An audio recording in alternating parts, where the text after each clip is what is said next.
आज हम आपको गुरु गोरखनाथ और दो कबूतर की कथा सुनाने जा रहे हैं।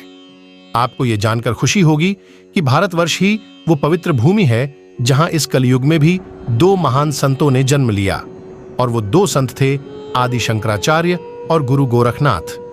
ऐसा माना जाता है कि इन दोनों के चलते ही धर्म और संस्कृति का पुनर्स्थान हुआ है, और इसके अलावा ये भी माना जाता है कि गुरु गोरखनाथ ने ही नाथ संप्रदाय को संगठित करने का काम किया था। इसी चलते गोरख जी महाराज को नाथ संप्रदाय का जन्मदाता भी कहा जाता है। गोरखनाथ जी के गुरु मच्छेंद्रनाथ जी थे, जिन्होंने इन्हें शिक्षा दीक्षा दी थी।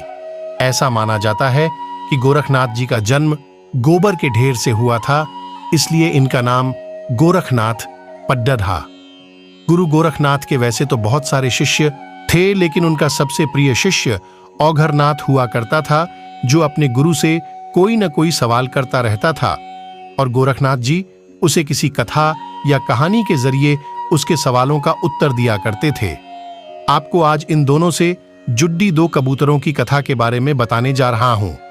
तो चलिए बिना किसी देरी के इस कथा को शुरू करते हैं। कथा के अनुसार एक बार गुरु गोरखनाथ अपने शिष्यों के साथ एक जंगल से होके गुजर रहे थे। उस दिन कड़ी ही धूप की वजह से गर्मी भी ज्यादा थी, जिस वजह से कुछ दूर चलने के बाद गुरु गोरखनाथ जी ने अपने शिष्यों से कहा कि आओ इस पेडीडीडीएच के नीचे बैठकर कुछ देर आराम कर लेते हैं, फिर आगे की यात्रा शुरू करेंगे। गुरु का आदेश पाते ही सभी शिष्य उसी पेडीएच के नीचे आराम करने लगे। अभी आराम किए कुछ देर ही हुआ था कि उनके सबसे प्रिय शिष्य औघरनाथ ने उनसे कहा कि गुरुदेव, हम सभी को दो कबूतरों की कथा सुनाइए जिसमें प्रेम के चलते पूरा परिवार नष्ट हो गया था। तब गुरु गोरखनाथ जी ने कहा, औघरनाथ, अगर तुम्हारी यही इच्छा है तो चलो मैं सुनाता हूं। फिर गोरखनाथ जी ने कथा कहना शुरू किया।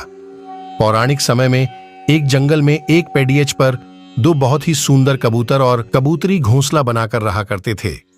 दोनों एक दूसरे से काफी प्रेम किया करते थे। उस कबूतर और कबूतरी में इतना प्रेम था कि एक दूसरे की इच्छा पूर्ति के लिए वो दोनों कोई भी कष्ट उठाने से नहीं डरते थे। इसी तरह समय के साथ साथ दोनों में प्यार बढ़ता गया, और फिर शुभ समय आने पर कबूतरी ने 2 अंडे दिए। उसके बाद अंडों की वो दोनों ही बड़े प्यार से देखभाल करने लगे, और फिर कुछ दिन बाद उन अंडों से 2 बड़े ही प्यारे बच्चे निकले।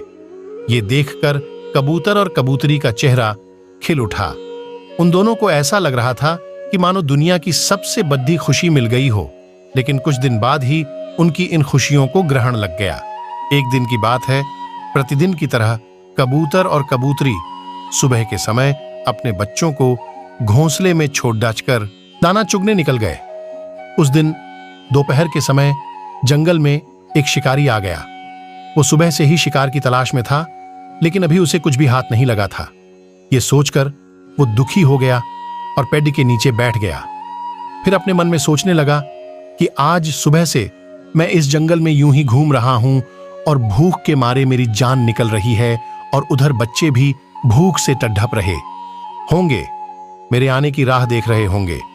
इस तरह कुछ और समय बीत गया, और अब शाम होने वाली थी कि तभी उसकी नजर उस घोंसले पर गई जहां कबूतर के दोनों बच्चे बैठे हुए थे। ये देखकर शिकारी की आंखों में एक चमक सी आ गई, और उसने मन ही मन में बोला कि देर आए पर दुरुस्त आए, आज तो मजा ही आ जाएगा। इन्हें बेचकर बाजार में खूब धन प्राप्त करूंगा, जिससे मेरे परिवार के लिए कई दिनों के भोजन का इंतजाम भी हो जाएगा। इतना कहकर वो कबूतरों के बच्चे को पकड़ने के लिए पेड़ पर चढ़ गया, और फिर उन्हें पकड़ देकर अपने जाल में रख लिया और वहां से जाने लगा कि तभी कबूतर और कबूतरी वहां आ गए, और अपने बच्चों को घोंसले में न पाकर बेचैन हो गए और इधर उधर देखने लगे।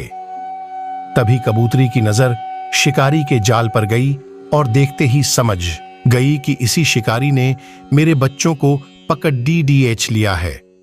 फिर कबूतरी शिकारी के पास गई और बोली, अरे छोड़ ही दो मेरे मासूम बच्चों को, इन दोनों ने तुम्हारा क्या बिगाड़ा है। ये सुनकर शिकारी कबूतरी से बोला कि बद्धी मुश्किल से ये दोनों शिकार मिले हैं, और तुम कहती हो कि मैं इन्हें छोड़ डेच दूं। मैं इन्हें नहीं छोड़ूंगा, तुम्हें जो करना है कर लो। ये सुनकर कबूतरी बोली कि अगर तुम मेरे बच्चों को नहीं छोड़ दोगे तो मैं इस संसार में जीकर क्या करूंगी। मैं भी तुम्हारे पास ही आ रही हूं। इतना कहकर कबूतरी खुद उस शिकारी के जाल में चली गई। उधर जब कबूतर ने देखा कि पहले उसके दोनों बच्चे और अब कबूतरी भी शिकारी की कैद में है, तो भला मैं अकेला जिंदा रहकर क्या करूंगा। यही सोचकर उसने भी शिकारी से कहा कि रुको, मैं भी तुम्हारे पास आ रहा हूं। इस तरह जहां एक तरफ पूरे परिवार ने आपसी प्रेम के चलते मृत्यु को गले लगा लिया, वहीं शिकारी ने उन चारों कबूतरों को बाजार में बेचकर खूब सारा धन कमाया। अर्थकथा के इस माध्यम से गुरु गोरखनाथ ने हमें यह समझने की कोशिश की है कि इस मृत्युलोक में हर प्राणी को उतना ही मिलता है जितना उसके भाग्य में लिखा होता है, और प्रेम से बढ़ा कोई धन नहीं है।